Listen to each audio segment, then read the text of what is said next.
నేను ఒకటే సవాల్ చేస్తున్నా, చలో ఏ గుడి కంటే ఆ గుడికి నా కుటుంబంతో సహా వస్తా, భార్య పిల్లతో సహా వస్తా. నువ్వు మీ అయ్యా, మీ అమ్మ, మీ భార్య, మీ పిల్లలందరూ కూడా ఏ గుడికి వస్తారో రండి. మేము ఫోన్ ట్యాపింగ్ చేయించలేదు. ఫోన్ ట్యాపింగ్ నాకు నీకు సంబంధం లేదు.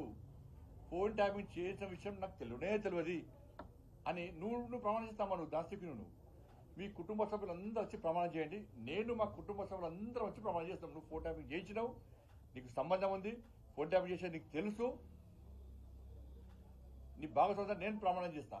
సిద్ధమా చెప్పు, డే టు టైం. తప్పించుకుంటే నేను సమాధానం ఇచ్చిపెట్టా, రాసిపెట్టుకో. నేను నిరంతరం ప్రశ్నిస్తూనే ఉంటా ఈ విషయంలో. ఏ టెంపుల్కి వస్తావు, నీకు మా టెంపుల్ మీద నమ్మకం లేకుంటే మసీద్ అంటావా, చర్చ్ అంటావా, నీ ఇష్టం.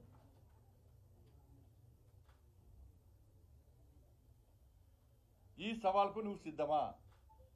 నేను రెడీ. మా భార్య పిల్లతో సహా కుటుంబ సభ అందరం వస్తాం, మేము ప్రమాణం చేస్తాం. తడి బట్టలతో కూడా ప్రమాణం చేయడానికి సిద్ధం. నువ్వు రెడీయా చెప్పు. నువ్వు మీ కుటుంబ సభ్యులు మీ నాయనతో కూడా మాట్లాడు. ఒక్కరోజు ఫ్యామిలీకి బయట రమ్మను. మా కుటుంబానికి సంబంధం లేదు, ఫోన్ ట్యాపింగ్ విషయం మాకు తెలియదు. అసలు నేను ఒకటే చెప్తున్నా, ఇది సిద్ధమా చెప్పు. బీఆర్ఎస్ పార్టీల మాజీ ఎమ్మెల్యేలు కానీ మాజీ మంత్రులు కానీ ఎవరికైనా కానీ కొంచెమన్నా మీకు రోషం ఉంటే అసలు ఆ పార్టీ ఇచ్చిపెట్టి బయట రావడం. మీరు మీ అందరి ఫోన్ ట్యాప్ చేసాడు. ఆ లిస్టు చూసిపోయి చెప్తే లిస్టు చూస్తే తెలుస్తుంది. బీఆర్ఎస్ పార్టీ ఎమ్మెల్యేల ఫోన్లన్నీ ట్యాప్ చేసాడు. అందరి మ్యాక్సిమం మంత్రులు కూడా ఇట్లా సిగ్గుండే దాన్ని ఉండడానికి మీ మీదే నమ్మకం లేదు.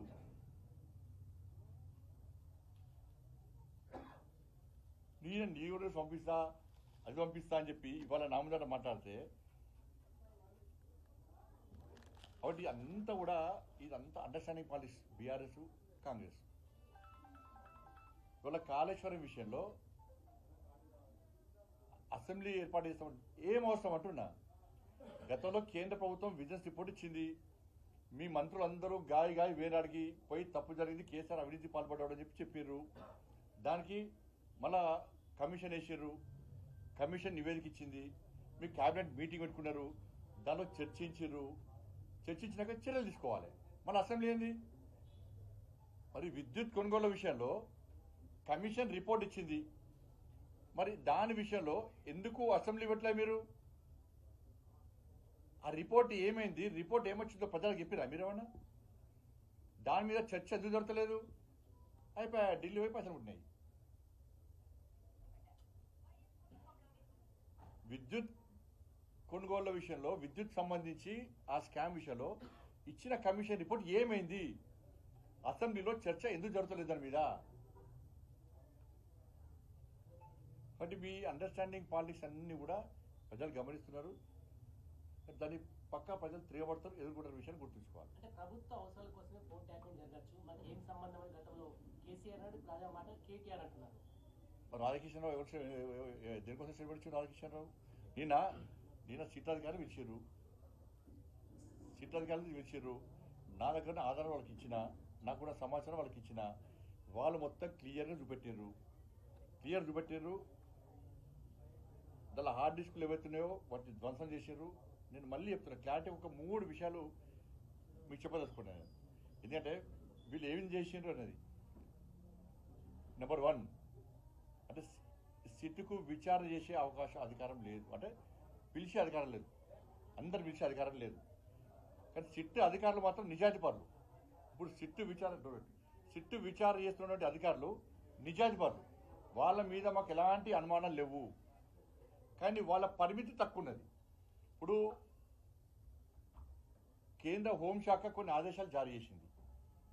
దేశవ్యాప్తంగా ఎవరైతే ఫోన్ ట్యాపింగ్ చేస్తారో ఆ చేసినటువంటి పేరుని పంపమంటే వీళ్ళు మావోయిస్టు సిబ్బంది చేస్తే మా పేరు పంపారు, నా పేరు పంపారు, దానిలో ముఖ్యమంత్రి గారి పేరు ఉన్నది, హరీష్ రావు పేరు ఉన్నది, ఎమ్మెల్యే పేరు అందరూ ఉన్నాయి, వీళ్ళందరూ పేర్లు పంపారు. వాళ్ళు ఒక వాళ్ళు ఒక క్వశ్చన్ రేజ్ చేసిన వాళ్ళు, ఈ ప్రభాకర్ రావు ఎవరు అని అడిగారు. ప్రభాకర్ రావు పదవి విరమణ పొందిన వ్యక్తి. కానీ రాష్ట్ర ప్రభుత్వం, అప్పటి ప్రభుత్వం ఏం చేసింది, ప్రభాకర్ రావు ఐజీ అని పంపింది. అంటే కేంద్ర హోంశాఖను తప్పుదారి పట్టించింది, ఐజీని పంపింది. ఒకటి కేంద్ర హోంశాఖ ఆదేశాలు ఏం జారీ చేసింది? దేశవ్యాప్తంగా ఎవరైతే మావోయిస్టులు కానీ టెర్రరిస్టులు కానీ ఫోన్ ట్యాపింగ్ చేస్తే వాటిని ప్రతి సంవత్సరము జనవరి జూలై నెలలో వాటిని డిలీట్ చేయాలి, ఆ డాక్యుమెంట్స్ మొత్తం ధ్వంసం చేయాలి. ఇది కేంద్ర ప్రభుత్వ నిబంధన. కానీ కేసీఆర్ ప్రభుత్వం 5 సంవత్సరాలు చేయలే. ఈ ప్రభాకర్ అనే వ్యక్తి ఏం చేసిండు, మొన్న ఎన్నికల తర్వాత ఇక ప్రభుత్వం రాదు అని తెలుసుకున్న తర్వాత నవంబర్లో చేసిండు. నవంబర్లో చేయరాదు. కేంద్ర ప్రభుత్వ ఆదేశాలు ఏంటి? జనవరి జూలై నెలలో అటు చేయాలి. కానీ ప్రభాకర్ రావు ఏం చేసిండు? నవంబర్లో చేసిండు. ఇది కేంద్ర ప్రభుత్వం హోంశాఖ నిబంధనలకు పూర్తి విరుద్ధం. అందుకే సిబిఐ విచారణ జరపాలంటున్నాం. డిపార్ట్మెంట్ ఆఫ్ టెలికమ్యూనికేషన్ సంబంధించి వాళ్ళు ప్రశ్నార్థం వీళ్ళు ఉల్టా సమాధానం ఇచ్చారు. వాళ్ళకంత రాంగ్ మెసేజ్ ఇచ్చారు. కాబట్టి అది కేంద్ర ప్రభుత్వ సంస్థ, కాబట్టి సిబిఐకి ఇవ్వాలంటున్నాం. ప్లస్ హైకోర్టు జడ్జిదే ఫోన్ ట్యాప్ చేసిందని చెప్పి సమాచారం ఉంది. రిపోర్ట్ వచ్చింది దాని మీద. జడ్జిని పిలిచి విచారణ చేసే అధికారం సిటీకి లేదు. కేంద్ర హోంశాఖ కార్యాలయం పిలిచే అధికారం వీళ్ళకి లేదు. కేంద్ర సంస్థలను పిలిచే అంత ఆలోచన అట్లా స్థాయి లేదు వీళ్ళకు. అటువంటి అధికారం వీళ్ళకి లేదు. ముఖ్యమంత్రి గారు ఫోన్ ట్యాప్ చేశారు, ఆయన పిలిచి వీళ్ళు విచారణ చేస్తారా? ఇంత నోటీస్ ఉడియలే. ఇలా ఏమంటున్నారు అంటే అందరు బీఆర్ఎస్ పార్టీ ఎమ్మెల్యేలు పిలవండి, పిలిచి వాళ్ళ స్టేట్మెంట్ రికార్డ్ చేయండి. వాళ్ళ ఫోన్ ట్యాప్ చేసిన ఎందుకు పిలుస్తున్నారు వాళ్ళను? ఫోన్ ట్యాప్ చేసిన వ్యక్తి ఎవరు? ఇప్పుడు కాళేశ్వరంలో అన్నింటిలో పిలిచిరు, కేసీఆర్ పిలిచిరు, హరీష్ రావు గారు పిలిచిరు, అందరు పిలిచిరు. మరి ఫోన్ ట్యాప్ విషయంలో కేసీఆర్ ఎందుకు పిలుస్తలేరు? కేసీఆర్ కొడుకుని ఎందుకు పిలుస్తలేరు? ఎందుకు పిలిచి విచారణ చేస్తలేరు మీరు?